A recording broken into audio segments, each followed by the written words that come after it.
Upstairs is John Hyman. He loaded the ship when you guys came out with your van. Oh, okay. Branches off. Yes. We're trying to figure out where we are. Oh, okay. Well, I shouldn't have had that on tape.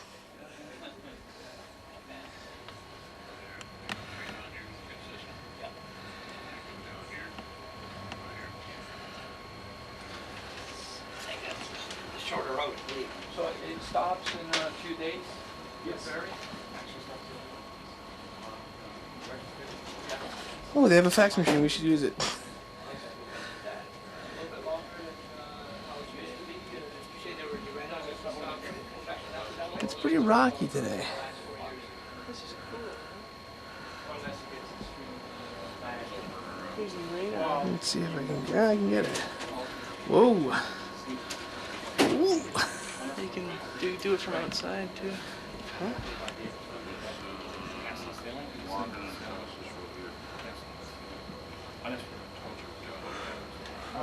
9 to 4 years.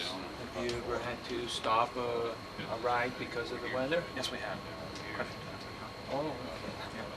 So these are 2 years ago was 3 days. Last year we do 80 days. You may find it depends what the weather looks like. Yeah, and these are conditions that you hear way ahead of time. That it's, Sometimes right the same day. oh, really? Yeah. So you have to make the decision right Right during there. that. But anything you have to ask about is just He would. John know Hyman it. is the Okay. first What do I mate. do? What do I do? I'm lost. Gotcha. I don't care. Hey, I'm lost 90% of my life, so what else? That's what we want. We want That's sincerity and honesty. That's always the best policy. I found the best things when I've been So lost. are you Yeah. walking right across Canada? Yeah. Today is day. What is today? Day 116. Yeah, 116. Of a 527 day walk. That's not a bad walk. No, I started from Toronto. We're going through about 215 cities and towns in Ontario alone, and I'll be reaching Kenora around January 18th. Then we're headed out west to Victoria, and that Victoria we're going to jump on a plane, and it's going to take us around the world and drop us off at St. John's, Newfoundland, and then from St. John's, Newfoundland, we're going to walk through the Maritimes, Quebec, and then back to Toronto where we started, and that'll be December the 1st, 2001. If you ever come back around and say, let's go for a little short walk, I'm not going with you. That's what I know these two guys. Yeah, no, all we want to do is a little short walk to start off with, I bet you. Come on, guys, let's go for a walk. He just kept on going. Yeah, he just forgot to stop.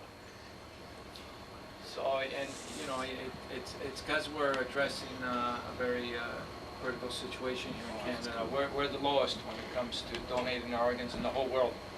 So there's a lot of good men, women, and children passing away on the waiting list. So how big is this vessel? 365 feet long, 65 feet wide. 4,999 tons. That's a lot. Is that with cargo or? No, that's it. And how long have you been here with the ship? Started on this one in the fall of 1974 when it first came out, and I was on the other, the North Island and North Island boat. Oh, wow. So I've been here 27, 28 years. Like I said, it's your first day. I'm lost already. I could have, but I didn't, I didn't think you'd believe me. So I guess you've seen a few things in your time. Well, yeah, we've seen a few things, a few rough water, but What's the roughest water? we don't run. Yeah. You know, like you get waves going over top of you. Oh man! Your feet's 55 feet off the water.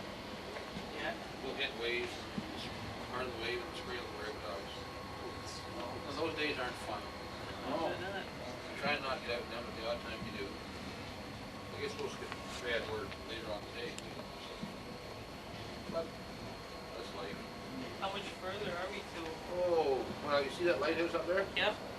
17 minutes from this like that. Okay. And that lighthouse, well, in 1305 we should be just about at the dock. Yeah. So you got 20.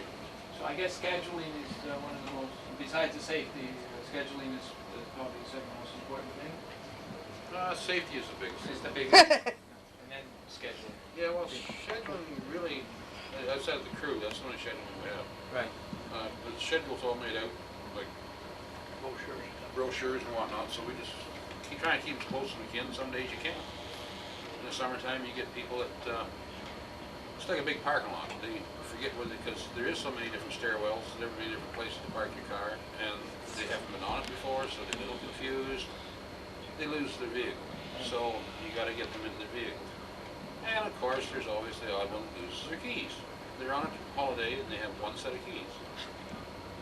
The other set may be in the vehicle, so then you got to break into the vehicle. And they don't realize that until the last minute. So that holds up. And then you always get the ones that don't start, emergency brakes that don't come off, transmissions that decide that this is long enough, we're not going to work anymore. So what's the most interesting story that you can remember About what? on the ship? On the ship? And every day is different. There's no real thing that stands out, just No one having a baby on the ship, or nobody having some kind of... No yeah, crazy well, guys walking across Canada or anything like that? Yeah, well, yeah, guys going for a short walk and decide to walk out Canada. That's not all. Remember that Steve Fournier? Oh yeah, He you was came on here? Yeah, he was on Yeah. last year. He was surprisingly agile with a wheelchair. Like if you notice the doors, what the sills are, Right. he didn't need a ramp to get over top of them. He just could pick himself up and scoot over top. And he was kind of hard to keep track of because like he needed to go across on this, and we were trying to take up a collection and then try and find him to give it to him. Right. Because one minute you think, well, he's inside, and then there he goes outside. Time you get outside, he's inside. Stuff like that. It's all different. Everybody's different. Every load's a completely different set of rules. Ever have any man overboards or anything? No, we have to practice that. Do you really? Yeah. When a crew jumps over, you No, gotta we say- use a big orange garbage bag with a bunch of life jackets in it. Oh. And then we got to get the ship, maneuver the ship to it, get it picked up, and get it back aboard the ship. That has to be practiced once or twice a year. You guys don't work at all in the winter, eh? No, It doesn't- the ship doesn't run. It just runs. Sunday's the last. Sunday's the last day, It was last day. and then like this will freeze right. Lots of years this will freeze right over. Really? Wow. Whoa. Now the last couple of years it hasn't, and that's how come the water level's down so much because of the evaporation. But there is cases where we have people that went right across the snow. Wow. No, not just a whole lot maybe between the years doing that, because one minute you look out, there could be nothing but ice. Next minute it could be open water. Yeah. The currents move so much out through here. Yeah. Like unless you've had a real long period of extremely cold weather, I wouldn't try it. Right. I did it. Stupidity, but I did it. At least you can boast about it. Well, but when I did it, it was, we had some pretty severe cold weather, and there had been no wind for quite a while. And there's a buoy out, I'll dribble straight out from right here. I went out to that buoy, there was a marker in the wintertime. I went out there and hit an ice auger, drilled down 6.5 feet, didn't hit water. Wow. So. But 2 days after I did it, it's all open water. Yeah. A little sinking sensation. These screens here, is that what's